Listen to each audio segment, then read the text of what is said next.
My girlfriend stole our billion-dollar company and married my cousin. The day I was fired and disowned by my own family. They thought they'd crushed me, left me with nothing. They were wrong. Now, I'm back to claim everything they stole. The company, the power, the revenge. And it all starts with this contract. Layoff notice? You've got to be kidding. I stared at the email again, the words blurring. I'd helped build this company from the ground up. How could I be laid off? Panic twisted in my gut. Susan.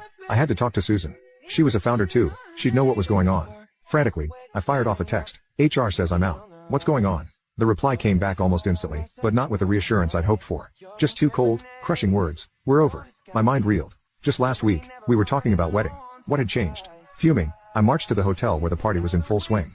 As I entered, the air crackled with tension as people started to give me all sorts of looks. Susan, radiant and confident, was on stage, painting a rosy picture of the company's future. My anger simmered, and with a grim expression, I cut through the crowd and stormed up to the stage. Susan's smile vanished, replaced by a cold glare. Security, she snapped. How did this riffraff get in? Ignoring her barb, I demanded, Susan, explain this. Why am I laid off? The question hung heavy in the air. Whispers rippled through the crowd, laced with mockery. He really thinks he's the boss, huh? How does he have the nerve to talk like that? Someone said. Yeah, just a guy who relies on his girlfriend. Wearing a suit doesn't make him important, another chimed in. My blood ran cold. I'd always prided myself on keeping a cool head, but this blatant disrespect was infuriating. Susan, aware of the murmurs, spoke in a clipped tone. That's right. You've been fired, Mr. Morgan. And uninvited. Her voice turned steely. As we move towards an IPO, we need to streamline operations. You, unfortunately, are no longer a part of that vision. But everyone else, she continued, her voice taking on a saccharine sweetness, raises and promotions are coming your way. Cheers erupted from the crowd, a stark contrast to the icy knot forming in my stomach.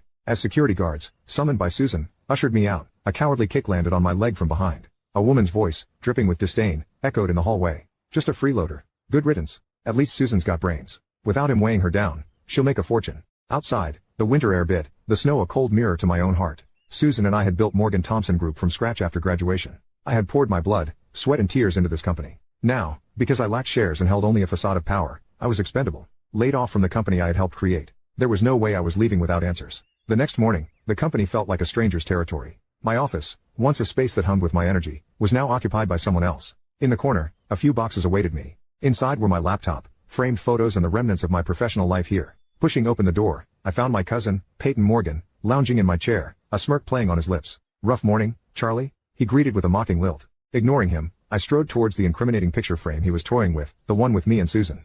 Congratulations on your eviction, cuz? He drawled, leaning back in the chair with a theatrical sigh. Or maybe I should congratulate you on your ex finding a new plaything? His words ignited a spark within me. And before I could stop myself, my fist connected with his jaw. A yelp escaped his lips, followed by a flurry of curses as he clutched his reddening face. Despite the pain, his arrogance remained intact. In fact, he seemed to think that this was all I could do since I was desperate. Nice one, Charlie, he sneered. You have nothing left now. Let's see how you fight me with empty pockets. A cold anger settled over me. Someone with nothing to lose has nothing to fear from someone who has everything to protect, I countered, leaving him sputtering in the stolen chair. The whispers that greeted me as I walked through the corridors felt like a swarm of hungry mosquitoes. If they enjoyed gossip so much, maybe I should have fired half of them when I had the chance, I thought bitterly. I continued to storm towards Susan's office, kicking the door open with a resounding bang. Susan, startled, whirled around, her face a mask of fury. What do you think you're doing? Still think you own the place? I took a deep breath, trying to control the storm brewing within. Now you can watch the second part by pressing share and more.